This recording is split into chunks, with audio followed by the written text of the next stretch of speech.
Welcome to the Thresholds of Reality, the podcast where we explore unexplained and mysterious events, phenomena, and legends. We welcome back for her third visit, Deb Antich, the traveling psychic. You know, the sequel is always called Rises. So this is, or the third in the trilogy is always called Rises. So this is Traveling Psychic Rises. And that's appropriate for what we're going to talk about for sure. Yeah. That's right. So strap in as we explore the edges of the unknown.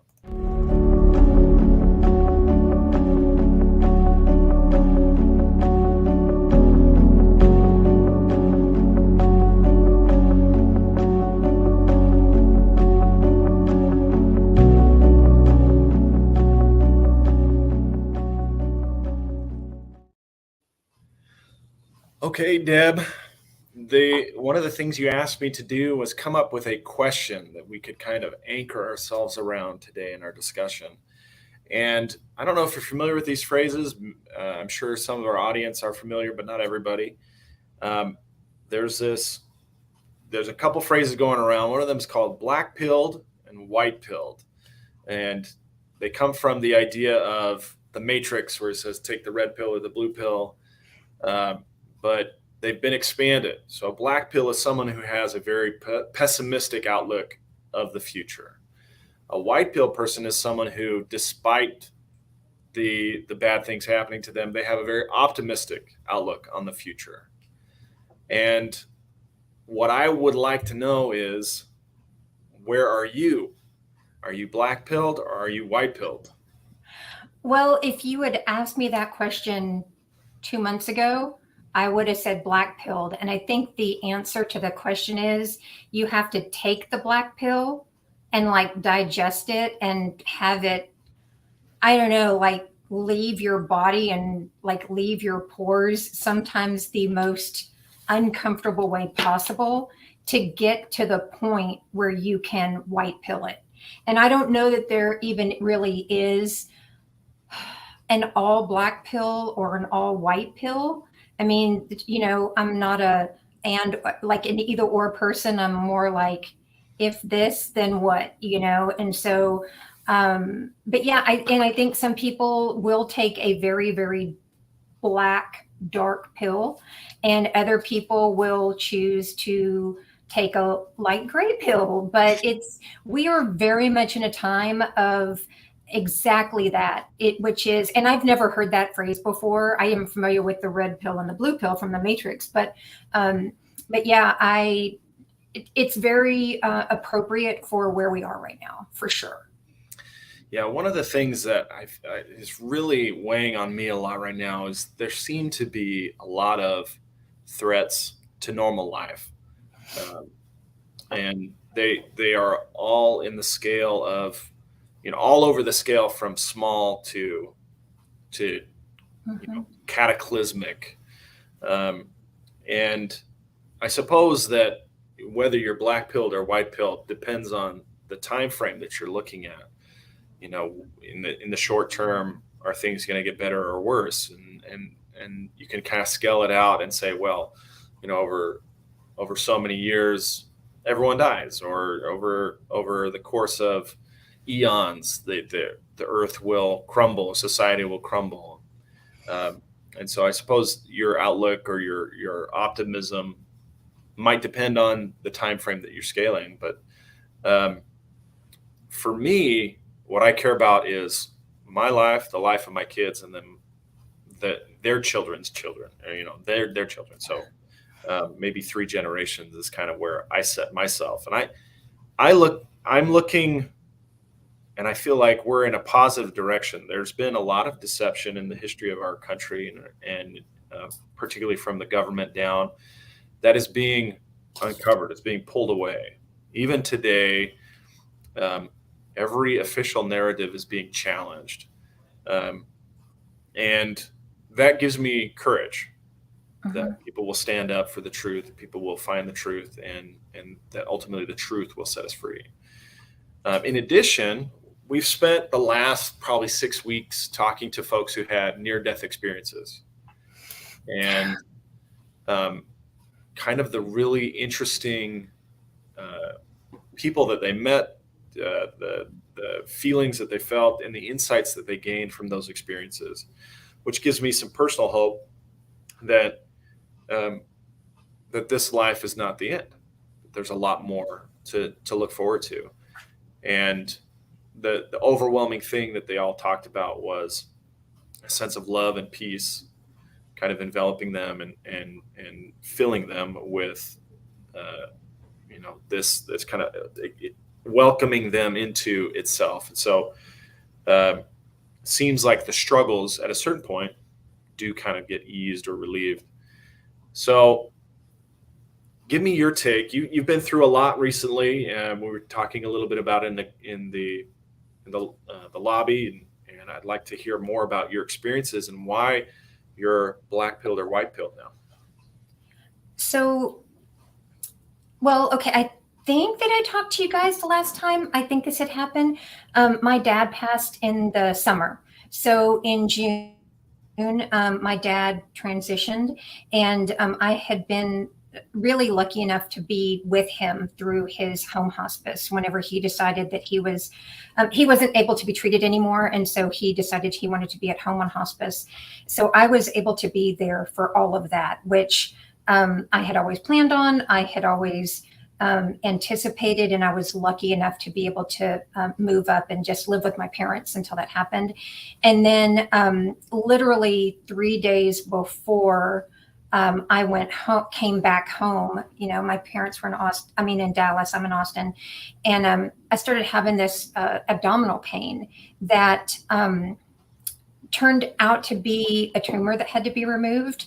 It was completely, what's the good one, benign, but they didn't know that until they kind of got in, and they actually were able to do pathology while I was still just on the table out to see if they needed to do anything else. But that really hit, that coming on the heels of my dad passing.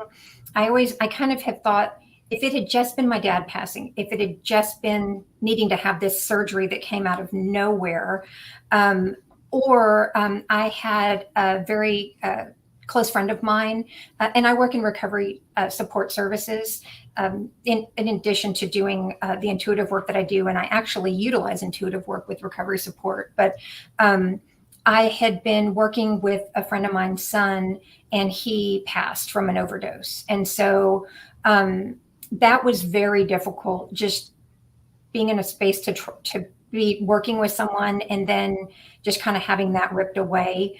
It was very difficult for me to just see my friend hurting so much.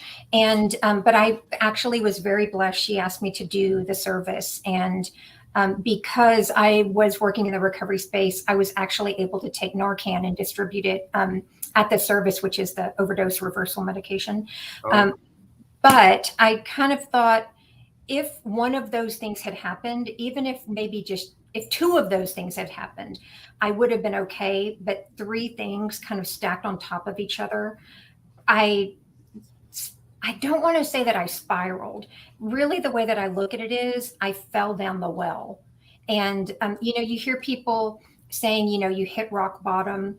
And this was not rock bottom. This was like the bottom of a well. It was like muddy and deep and dark and kind of sticky. It's like there was not a solid bottom to this. And so I went through an experience that, after going to the doctor, she referred to as major depression.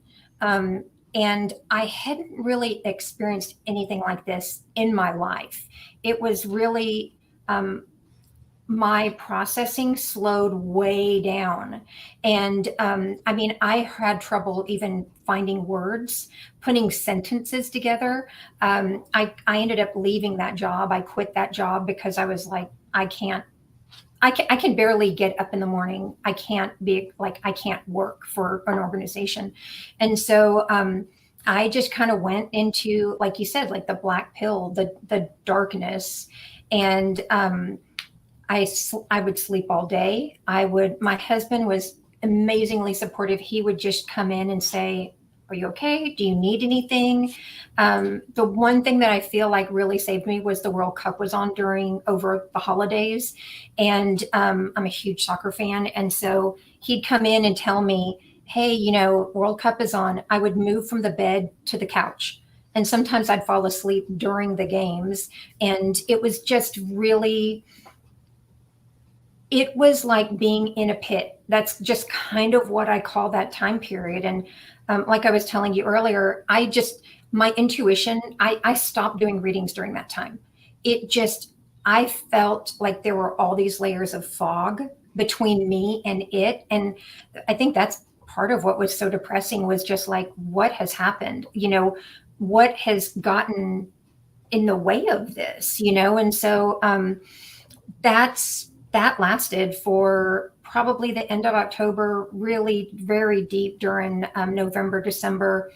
I ended up, I work in the mental health space where, I know all of these things. And, the people that I did talk to, I didn't talk to very many people at all. I pulled away and very much isolated myself because, and it's funny because like my mind was playing tricks on me in the way of, I would just wake up and, like, for example, this is one of the things that happened. I'd go to Costco and I'd just be walking around kind of like in this fog and just be looking at people and be like, these people have jobs. Like, these people are going to work. These people have friendships. Like, what's wrong with you? Like, kind of turning this mirror in and just being like, kind of, what's your problem? Like, my brain was just, it was tilted almost. And I mean, that's really the only way I can explain it. And, I ended up doing the only thing I knew to do, which was I sought out a therapist. And then, and she told me, she helped me really to put some layer, like, she really talked about boundaries a lot, especially in the type of work that I do. And then, I talked to my doctor, and like I said, my doctor was like, this is major depressive disorder. You're in a major depressive state. And I've never been medicated, especially being autistic. Like, I like that my brain works the way it does, but not even being able to connect to any of that stuff, processing, language, even my movements were slower. I tried a medication, didn't do anything. And then I tried a different one that was serotonin and norepinephrine, and that was the thing that was missing, was the norepinephrine. And within days, I was back to myself again. And I will say, medication is a choice. I mean, will I stay on medication? I don't know, but rebalancing my brain has made my intuition just explode. And so I guess maybe my statement is, if you are feeling just completely like you're failing because you can't do it without medication, like, don't feel that way, because I also have ADHD. This has helped with my ADHD. There's been things that have happened that I didn't even think would happen. My focus is a little bit better. I'm able to complete things. My processing has gotten better, and my intuition is just, it's like different layers have been added to it, and even to the work that I do. I know that was a really long explanation, but really it took a lot of different things. And I will tell you too, so many people, when I kind of started coming out and talking about what I'd been through, were like, oh my God, like, this is what I'm experiencing too. And then other people, my friends, were like, why didn't you call me? I just want to be very clear. If you know someone that is experiencing this, you can't call anybody. I mean, I could barely sit up in bed some days. So, like, don't add additional, like, guilt on somebody because they didn't reach out to call you. So now what do you have to say about that, Sam? Well, people's history and medical struggles, I fully support you seeking treatment and getting the help that you need. My wife, I had a little bit of a medical scare earlier this year, but it was diabetes. I found out I'm diabetic, and she said, you're worth it. You're worth finding out Mm-hmm. what you've got and getting the treatment that you need. Um, and honestly, getting treatment, it makes you feel whole, or at least really close to it, or a lot closer to it than otherwise. Um, and yeah, those types of things, there's signs all around you. Like something's not right, something's not quite right. I don't feel right, Yeah. and then you go in and you get tested, and they're like, yeah, you know what, there is a problem here, and we do need to Yeah. fix it. Yeah. Um, and what's interesting to me is how much a little bit of brain chemistry can really affect everything that you do. Yeah. And a lot of times we spend a lot of effort to separate our mental state from our physical state, Yeah. or to sanitize our civilized selves from the very rudimentary or base functions of our body. And the irony is that you can't. You really Yeah. can't. They Yeah. are they are all part of the same thing. They're all part of the same function. And so, um, if your brain's not working right, your body's not working right, and vice Yeah. versa. Uh, Yeah.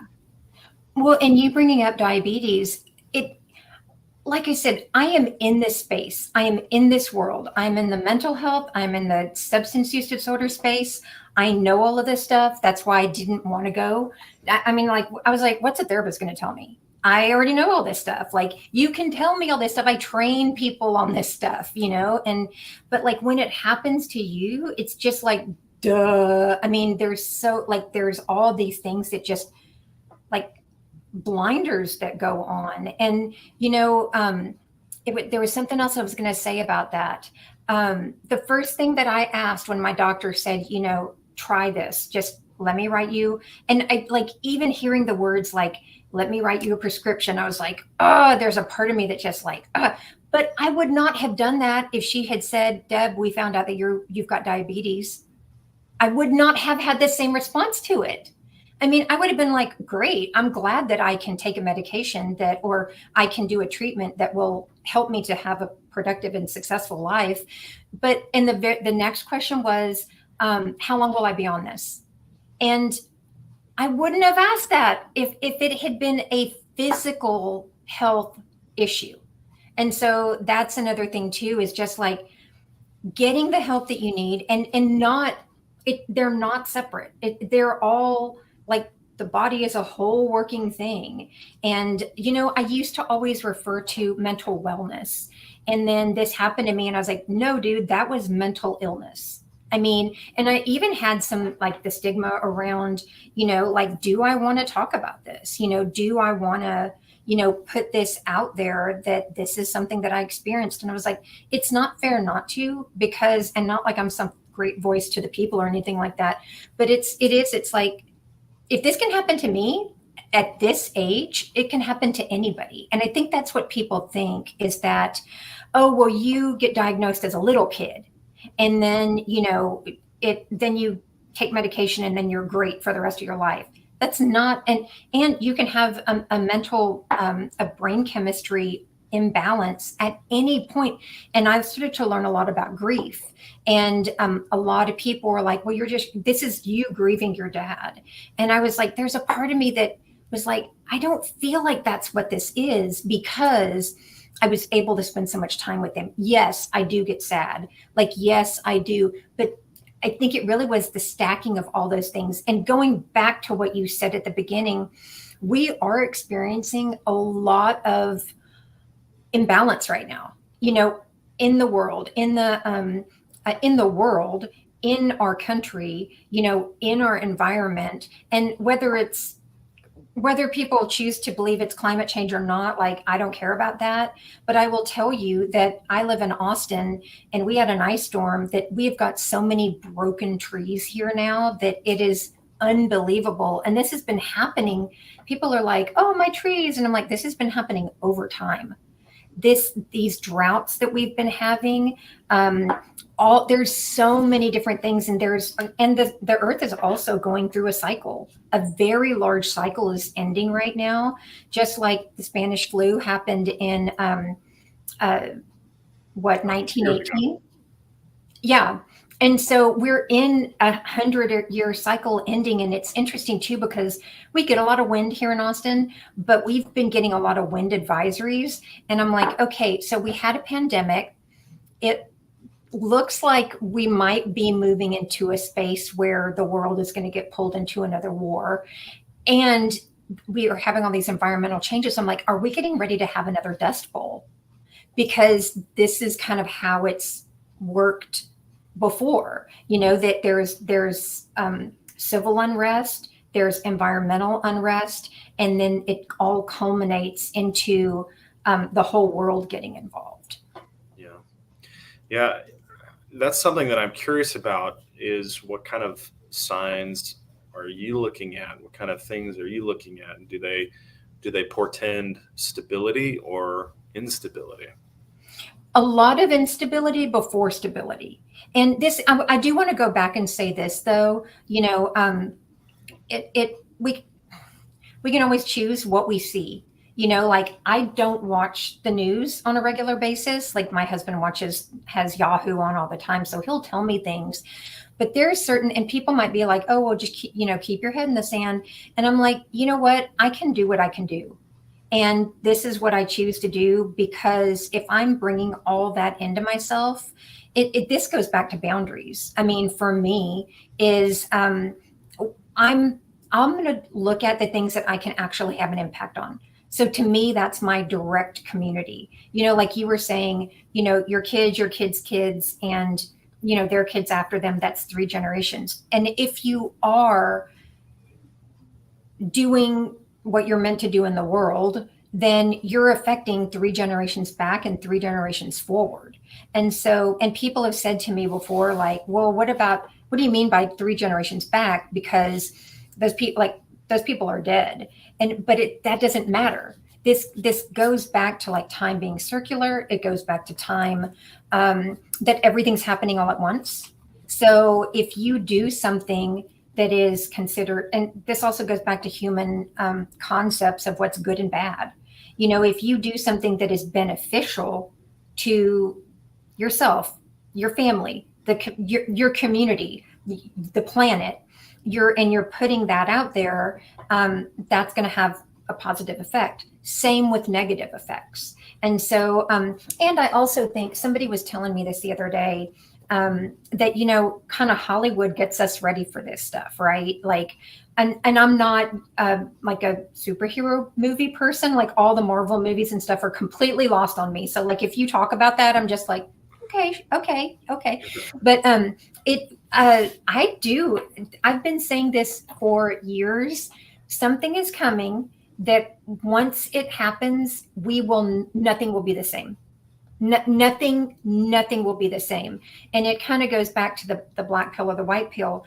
We have to go through revelations to have revelations, like the biblical revelations and the I mean, maybe biblical as well, like the aha stuff, oh, wow, I never would have thought about that. Like, all that stuff is connected.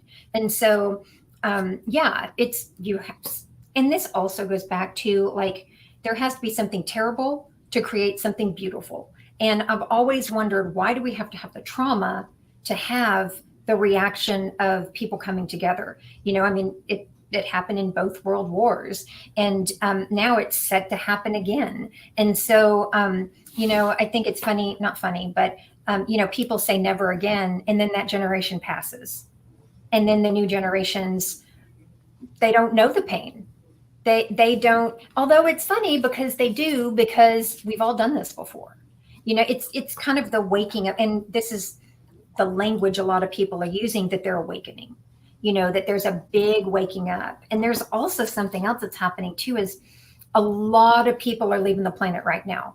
I mean, like in large amounts at one time. And even before this started happening, people were leaving the planet to prepare the people that would be leaving the planet, to receive them and to like just help. And I think we've talked about this on this show before, maybe the first time, but that there are people that come to the space as helpers.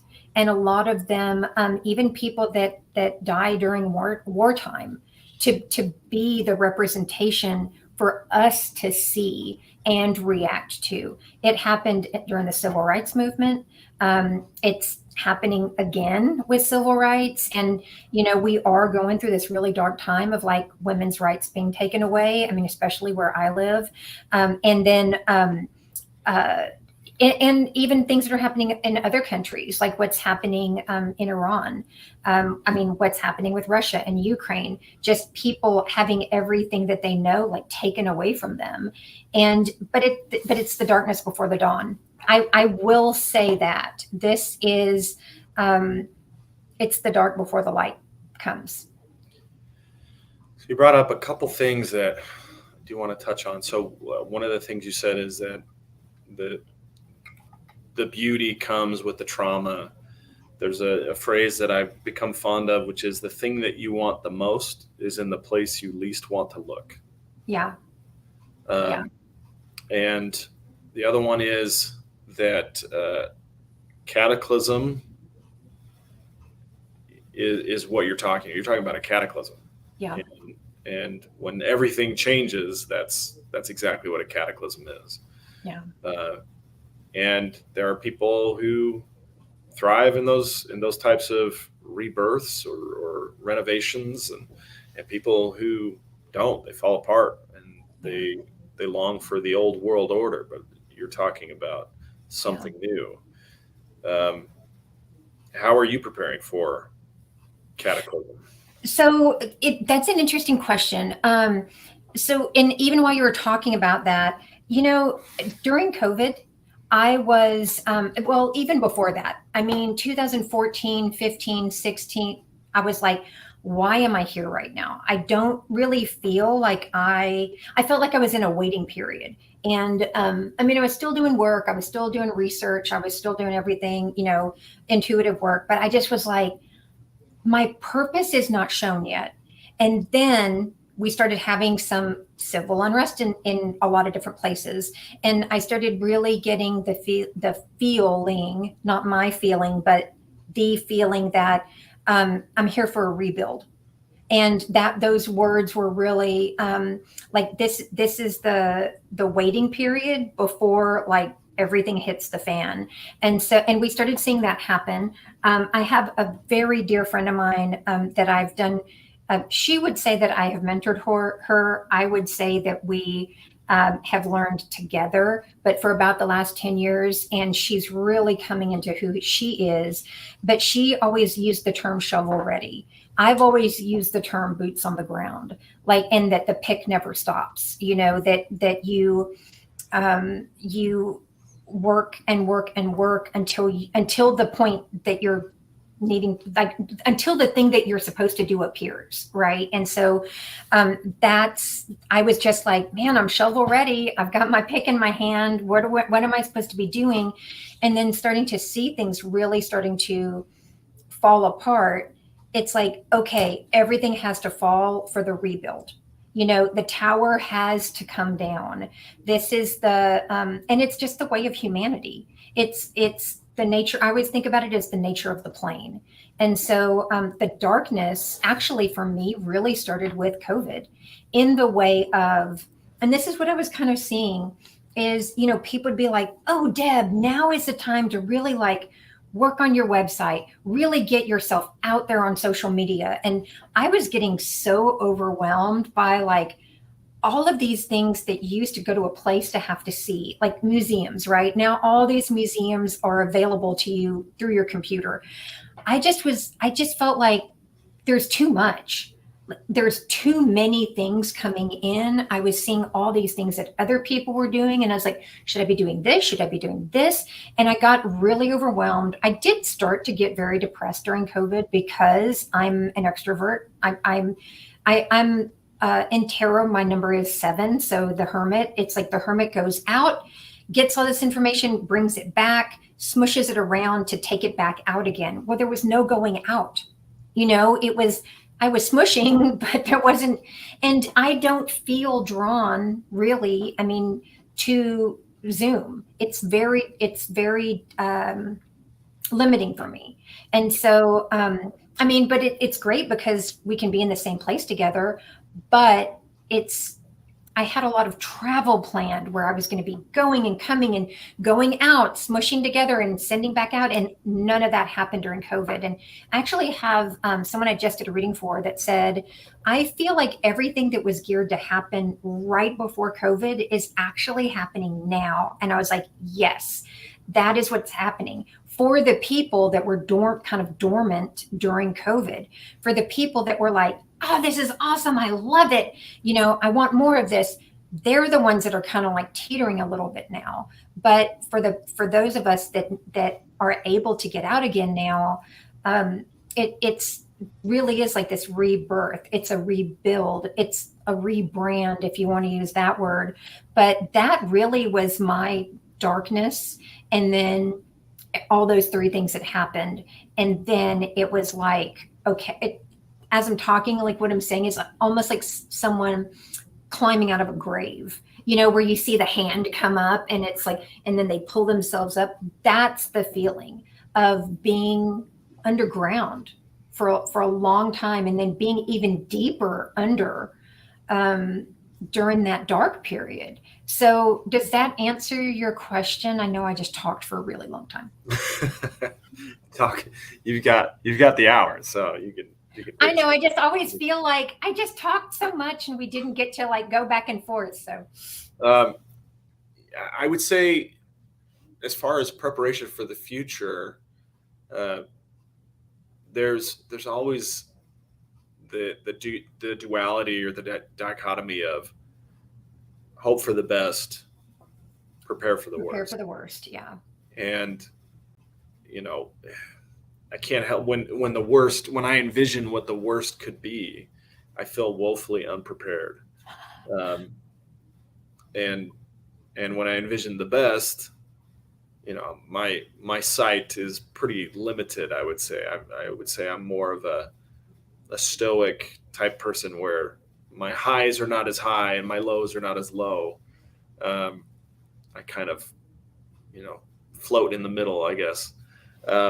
But what about you? Are you seeing higher highs or lower lows? So, well, I was just going to say, okay, so Mr. Even Keel, you are talking to somebody that even when I was a kid, it was like, would you rather live a life of like even keel or very high highs or very low lows? I always pick the very high highs, and that's just what I'm built for.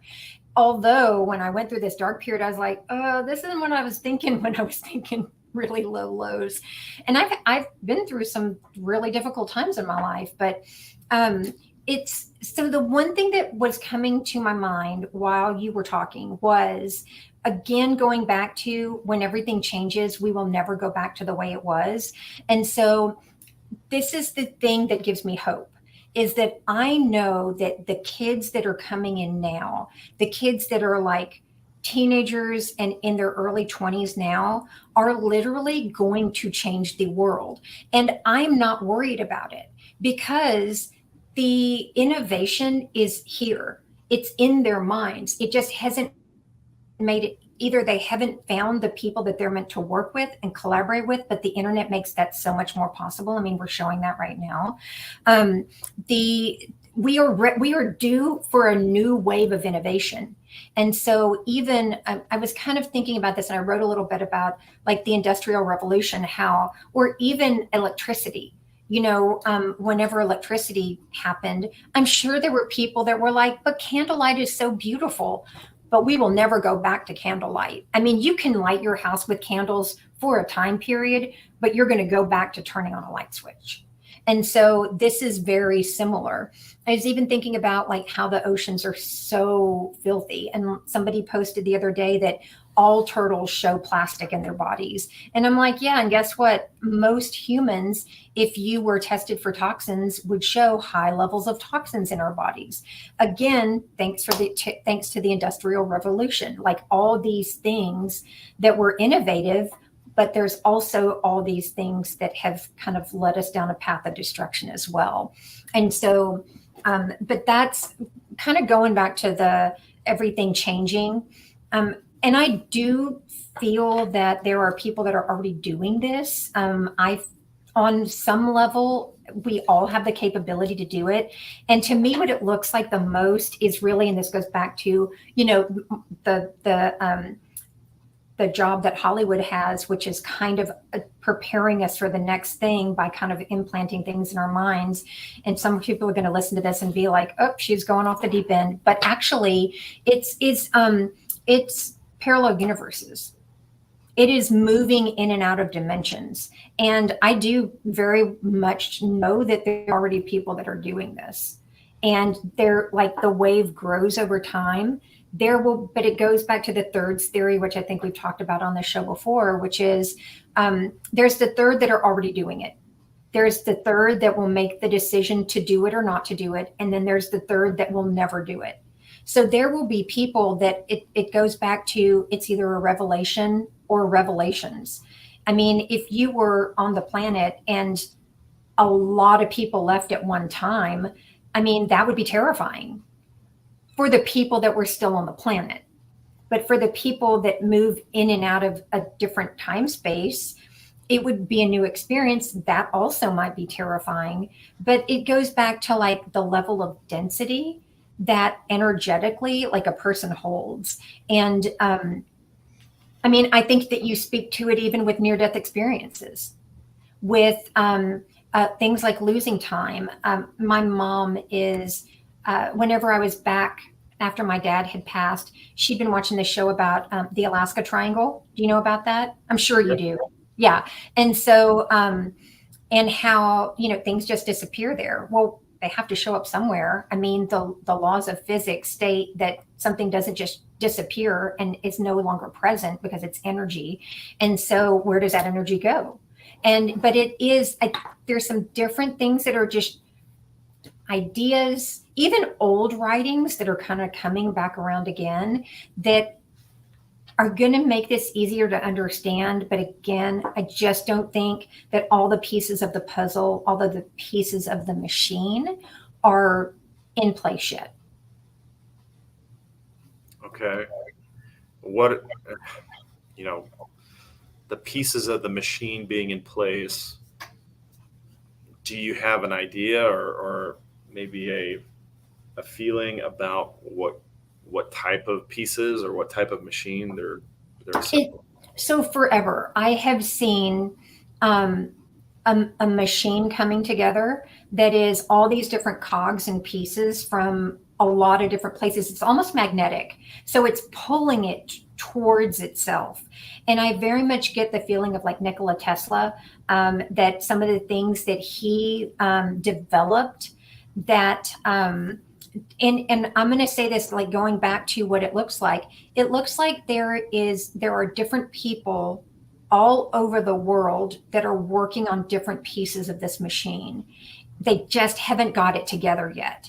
And so, and this goes back to even like sub communities having better understandings of this. And so, it even feels like some of these pieces come from other dimensions. And I mean, give me a break. Tesla was pulling things from other dimensions when he was working on the inventions that he created. And I mean, even like as kind of simple as like Edison, there's old like cave drawings of how light bulbs work. I mean, this information, it all exists in even if you want to look at in like the Akash, if in the Akashic space, everything that ever has been or ever will be already exists. It just might not be in the right space for it to connect. Do you see what I'm saying? Yeah, there's a principle of physics regarding a finite amount of informational spaces that the universe can occupy. Yeah. And that given enough time, the universe will disintegrate and then reintegrate simply because there's only a finite number of informational positions it can have. I watched a mind experiment or a thought experiment about it where you put an apple into a box and given an infinite amount of time, that apple will rot. It will turn into the Empire State Building and then it will disassemble and reassemble as an apple, because there are only finitely many informational positions it can take. Yeah. And our universe, as big and as vast as it is a finite space. Mm-hmm. And that's the same idea, is that, yeah, there's all these other possibilities, but there's finitely many of them, even though there's so many. And so eventually everything has to get to the same position given enough time. Yeah. So when you talk about the idea of other realms or other dimensions, I kind of look at it a little bit differently, because from a certain perspective, we're already existing in a multiverse. If you look at it from the perspective of DNA, for example, my parents had 9 kids, and the difference in our DNA is slight. It's very small. And each one of those kids is essentially a multiverse of my parents' creation. Yeah. Who's doing the best with the DNA provided by my parents and the upbringing provided by my parents? It's just slightly different initial conditions. Yeah. My oldest brother was a cop, or is a cop. My next brother is a surgeon. There's a banker in there, and I'm a lawyer, and we've got all these different occupations, but they start from the same material with slightly different initial conditions, and you get these various results. Yeah. So that it's kind of like a multiverse now that we exist in. It's just that we are limited by the fact that our consciousness is contained in our being, not just your mind, but your being, and so you can't experience what someone else experiences. You can empathize with them, you can sense it, but your experience is your own. Yeah. Well, but I'll tell you that I have, and there's a couple that come to mind. I have done readings where I have held the space and seen through that person's eyes in a memory. And so you kind of downloaded that memory. Yeah, well, it's more like walking into a scene as the person that, like, I'm inhabiting. Do you see what I'm saying? Sure. Like, I put on their costume and I walk in and take their story. And it's also, but at the same time, I've been able to turn and see the person, see and feel the emotions of see through the eyes of the person that in their mind had wronged them. Do you see it? So I was able to, there's one very specific reading that is like being pulled up right now. And it was somebody that had had a very negative experience with an uncle. And so I was able to, and I didn't do it on purpose. I mean, it just started happening where I was able to see everything through her eyes as this younger person. But then I was able to turn, and again, not on purpose, it just happened, and see through his eyes. And I was able to feel, and I was able to see all the layers of the things that had led him to the place where he did this thing. And whenever I shared that stuff with her, she had this intense release of forgiveness, of just I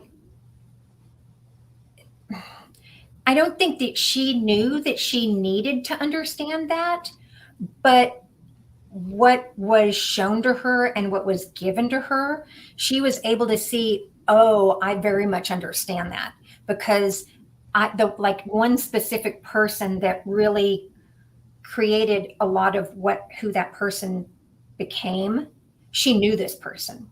And so she was able to kind of turn and see, oh, if this was my experience with this person, what was his? Yeah. And so it created this very fast forgiveness and healing. And so, I just really there is no limit to what we can do, and that is not me saying this from an ego standpoint. This is me saying this from a standpoint of like, we might just not want to do everything. We might focus, and it's appropriate to like focus on what you're good at. Like, I think that's kind of what happened with me at COVID.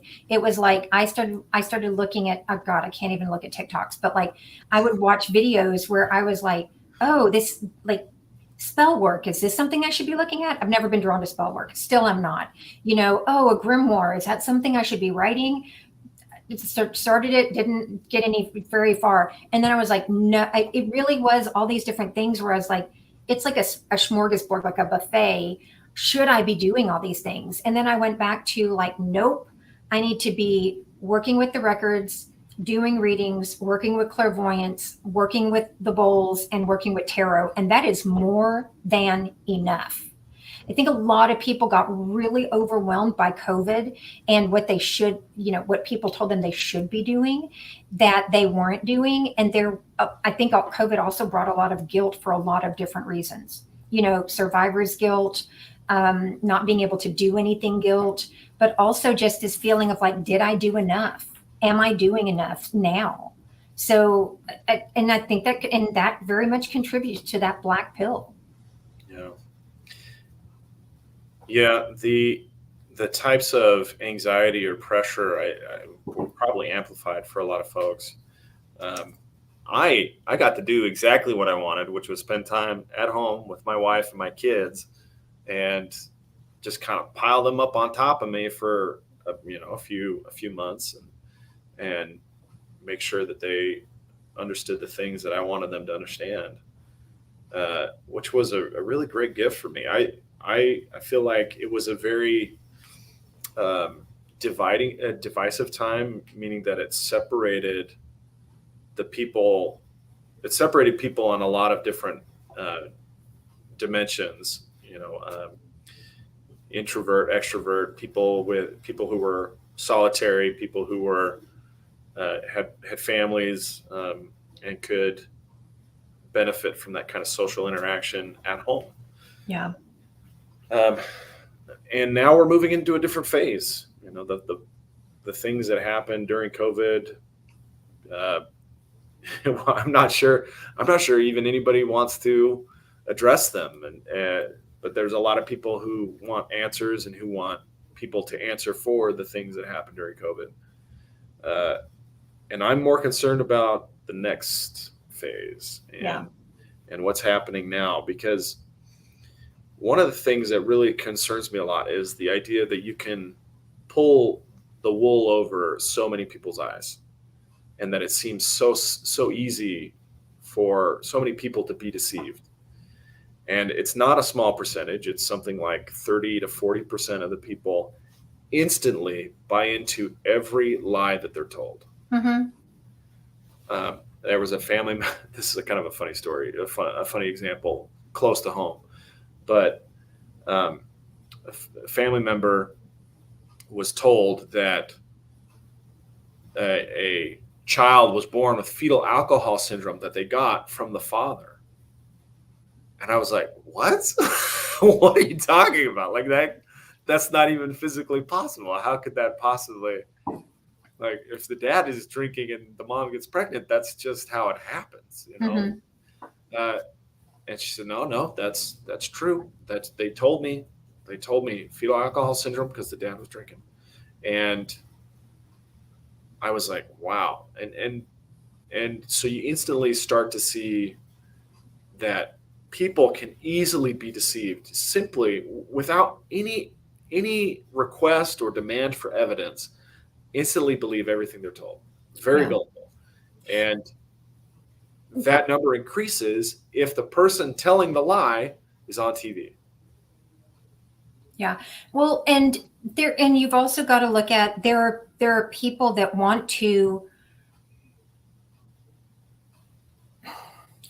that are absolutely more willing to accept a lie because they don't like whatever side the lie is being told about. and this goes back to just division and duality, and that we're separated, the us and them mentality. And so yeah, it's very it's happening right now. It, it's it and and it's even happening, like, so I didn't know anything about this, and somebody mentioned it to me, and I looked it up, and I'm a big read through a filter, not like, I'll read a handful of different things on a topic from whatever direction it's coming from to get kind of the middle perspective. And someone said, yeah, Africa, like, the continent's part of it's breaking off. And I was like, what? I don't know anything about that. So I started looking at it, and I just told somebody else about it too. And they were like, what? And I said, just go look, go read. Put the burden on them. Just do your own. This is a big thing for me. Do your own research. And, you can take what I say with a grain of salt, do your own research.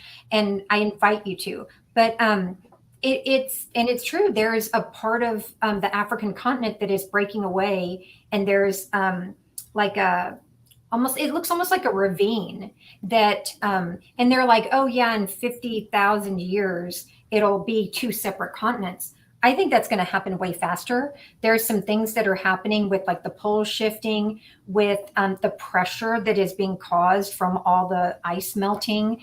And really what I see is, like, mountains coming up in some places, and then land going down in other places. And so what I've seen for a really long time is even the US being divided into, like, 5 different territories that are divided by water. There are places in the North Palestine, the train that just went off the rails in Ohio, and there's East Palestine. Palestine, yeah. But that this is something that I was seeing that I never really understood, but I was like, I'll understand it when we get closer to it. It's just not for me to really understand yet, so I didn't spend a lot of time on it. But that there would be areas of our continent, like, that would be impassable, even in airspace. And so, like, kind of like a Chernobyl vibe and I was like, okay, is this toxins? Is it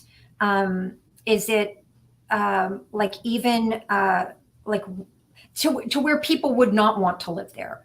And then as things started happening, like, okay, Detroit, where people just leave because the industry leaves. Could it be water, like Flint? Could it be? And there's so many different levels of what it looks like. It goes back to kind of what I was saying about, me going down into that pit. It was things that stacked up on top of each other.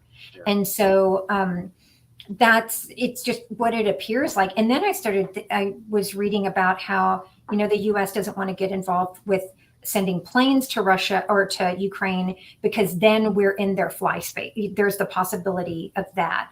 And I was like, oh, well, maybe I'm just always kind of like letting things flow in and go back out, just to see which one feels sticky, like that's the more right one. That's what I do a lot of times. But it's very much and it could even be war related, and I'm not like a doom and gloom type of person. I want to go back to, we already have the war in Ukraine, so people are already dying, by large numbers, but you also see that people aren't wanting to be part of the war. Like, they're having to take prisoners out of Russia to fight the war. And so that says to me that the citizens aren't rushing to, fight this war. And then there was another thing I was going to talk about too, as far as, like, even looking at kind of the axis of evil that existed, which I'm not crazy about that term, because everybody's fighting for what they believe in, so depending on what side you're on, the other side is evil. And so, but, we're seeing, like, Russia, Iran, China, and North Korea kind of starting to form this alliance. And the one thing that I have got a concern about, that I have seen something like it happening, is how do I need to say this? Is the U.S. getting pulled into this war in the way that looks similar to like Pearl Harbor, like a very obvious attack. I mean, it's kind of what got us pulled into the Iraq War with September 11th. Is that somebody needs to pay, and so whether it's done, I mean, and it feels like it's done very intentionally, as a way to pull like all these dominoes to fall into, and it does it kind of like level minds are really, it's so difficult to look at war and just try and even figure it out. But I mean, again, going back to like it's the nature of the plane, but it it it looks like stones are being thrown, and it's going to take a big one, but that's going to be the thing that really pulls. And I mean, even what you were saying earlier about disinformation, I mean, these are things that are being, I mean, and they don't have to do anything. Nobody, it's just buttons, right? It's just people uh, touching a keyboard. But whenever something is already divided, just to be putting these ideas into a place and a space for the purpose of causing division. I mean, in all honesty, it doesn't really look like there needs to be a physical attack because there's already this one. But it does look like something that is very intentional and very pointed for the purpose. I mean, like I said, like Pearl Harbor, to pull the U.S. into this war. Yeah, I'll say that I definitely feel like there's a lot of deception being employed, um, and a lot of willful blindness. I do have another personal story to illustrate that example. So there's a relative of my wife. I won't say who, just in case they watch this, but there's a relative of my wife, and her husband tells her one day, "Hey, I'm leaving you. I've got a mistress, and we're running away together." And then the next day, he says that was a lie. I'm I was suicidal, and I was going to take my life, and I just didn't want you to feel bad about it. So I wanted you to hate me instead of feel bad about Yeah. it. And I was like, no, like of course he was gonna run away with this woman, and then she said, "No, you're a loser. I don't want to do that." And uh, the second part was the lie to cover up because the first part fell apart. And of course, everyone knew that that's what was happening, but the wife had to believe the second part in order to save her home, right? To save her life. And it was a willful blindness to the lie in order to preserve her own integrity and her own morality in the situation. Um, and I feel like there's a lot of that going on today. It's not just that people are gullible, there's certainly plenty of those, but that people are willfully blind because they have a stake in the outcome. Well, and yeah, and that kind of goes back to like something that is talked about a lot in like helping spaces is do what you can, but don't have a stake in the outcome. Do you know what I mean? Like, and that's hard in like in a marriage, right? You have a stake in the outcome. Something that you mentioned though that I do want to touch on because I know we're getting close to the end is that because you mentioned suicide, we are seeing a lot of people like leave the planet by suicide, and it something that kind of whenever you told that story touched on lesser of two evils. Do you know what I mean? And I don't like to use the word evil, but it because for a lot of different reasons. But it like that was also gentler. Do you know what I mean? Like, and going back to, saying buying a lie, because you've got a stake in the outcome. It's I really like, I just want to say that we are like losing a lot of people right now to suicide. And it's definitely, you can never understand what's going on in someone else's head. And I just kind of want to go back to what I was saying about um, like different dimensions. There's a lot of people right now that this dimension is just too dense for. It hurts too much. And like being able to shift that perception around a little bit. I mean, kind of like you were saying, like most people can't see through other people's eyes, but just recognizing that we don't always have the whole story. Oh yeah, for sure, for Yeah. sure. Um, that wasn't the case here in my example. Sure, sure. No, I think it just gave me the opportunity because I wanted to talk about that. And I think at the very end, it kind of dropped in the opportunity to just be able to say that because um, it does cause a lot of pain, Yeah, and for absolutely. people to say, I wish, and why didn't I know? There's some things that, and for some people, it's just too hard. It's just the pain is too, and I mean, you can kind of hold it up against the amount of people that are using substances right now too. Is that sometimes it is, and it's not the easy way out. I'll also say that is that for some people they just are experiencing so much pain that they just want to not be in pain anymore. Yeah. No, yeah, that's something I can understand. Yeah. Uh, okay, well, the main thing is that you, in the short term, you see a lot of upheaval. Not necessarily bad, but definitely bad for some people, good for others.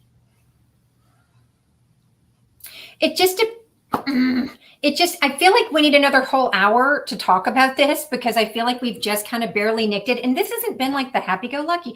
I guess we do need um the other guy, Kyle. Kyle. Yeah, it's yeah, I guess he kind of balances it out. I feel like this has been a heavy episode, but I mean it is a heavy time. It really, and so this is what I will say about that is that someone just asked me, they were going for a job. I want to leave this hopeful, which is they said, when do you think it's going to happen? It was on a Friday, and they'd gone through all these interviews, and I said, how soon do you want it to happen? And she was like, that's a good question. And that Sunday, they called her and said, we want you to start on Monday. And she didn't because she didn't feel good leaving her job high and dry. She gave a 2-week notice, which ethically I support. But like, that's the answer is like the sooner that we can start doing the work on ourselves, like, because you can talk about how everybody out there needs to, get with the program or stop listening to lies. But like, really, the only thing you can do is work on yourself, your community, your family, and like love each other Yeah. and do the work to help people to love themselves. And so the sooner we can do that, the sooner we'll be done with. But I mean, we're working on the rebuild right now. I will say that even though all these terrible things haven't happened yet, and some of these kids that have come in, maybe they'll shift that uh, direction. It really does take because the older generation to just have some faith in the younger generation. But I don't know that in a lot of places that's going to happen. So they expect revelations. That's what they're going to get. Yeah. Yeah, that's another big topic, and maybe for our fourth conversation, we can Yeah, dig into the idea of generational untethering. And the idea that of, I call that unstitching. That is, I've actually written extensively on that. That is the 3 generations forward, 3 generations back. So yeah, that's my jam. yeah, I'm but down a for lot of that. times people don't know their Yeah. ancestors and they don't know their descendants, and that untethering has created a lot of problems for us. Well, and let me tell you, the ancestors are showing up big. I mean, like for real right now. Like even as I say it, like I wish you could see like all the hairs on my arm are standing up. It's the ancestors are here and they are showing up. And if you are struggling, reach out to your ancestors because they are all around us all the time. And that's one of in the reading that I just did, they were just showing up everywhere. I mean, they're here and they're here for it. So people just have to ask. Yeah. Very good. Well, Deb, thank you so much for stopping by. Kyle wishes he could have been here. He was very busy at work, and no, everybody, not just you, we all love Kyle and miss him when he's not here. Yeah. I feel bad I called him the other guy, and this is recorded, so he's going to see that. So sorry, I'm Kyle. sure he's watching right now. Yeah, great. Awesome. But yeah, we miss Kyle. We always miss Kyle when he's on the show. He's a busy guy. Yeah. But thank you so much for stopping by, and we always appreciate your insight and your foresight. And hopefully we can take that information and use it to make some better decisions of our own. If anybody is looking for Deb, she's on social media as the Traveling Psychic. Yep. You can reach out to her through Instagram, through Facebook, through the usual channels. And until next time, until we welcome Deb back again, which I'm sure won't be too long, keep on exploring the edges of the unknown.